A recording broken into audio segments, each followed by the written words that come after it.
this was your brainchild, the Big Three. Yeah. Are you surprised at the success it's had so far? I'm pleasantly surprised, put it that way, but this is where I hope we would be. You know, I hope, like, you know, by now we would be, you know, not really worried about who's playing, but just the basketball, just seeing the Big Three come on, just seeing, you know, people competing on that level, 3-on-3, half court, like we used to play in the backyard, you know, hard-nosed basketball. So that's where we are, and people are starting to really get into the style of play.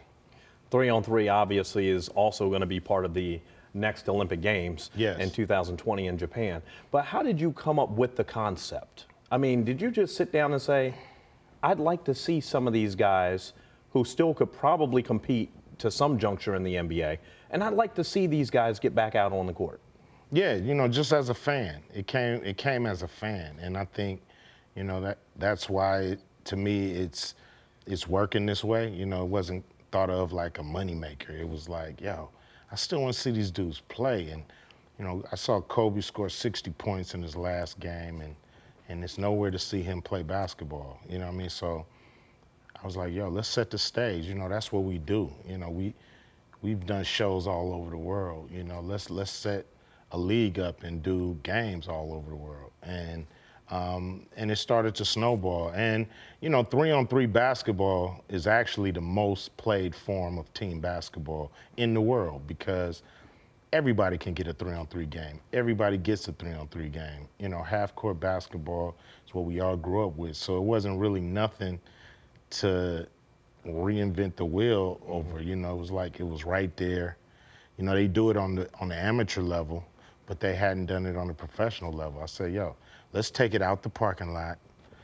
No tourneys, none of that. Let's have a league inside the arena. When you think about where you're going to be this week, what sets Dallas apart? You know, to me, it's where you want to be. You know, when you come to Texas, you want to definitely come to Dallas and try to do it big, because everybody know about the Big D. You got the Big D, you got the Big Three. Yes. When you think of everything you've done, what advice would you have for youngsters as they pursue their dreams? My father always taught me to recognize your opportunities and don't be afraid to step through that door. Don't be afraid, and don't hold yourself back. You know what I mean? So that's what it's about. It's about believing in yourself. And when you see those opportunities, you know, if you take it serious and you focus, and all you got to do is do what it takes in any situation. So that's the mind frame I have. Is like, yo, I could do that. I just got to figure out what it takes to get it done.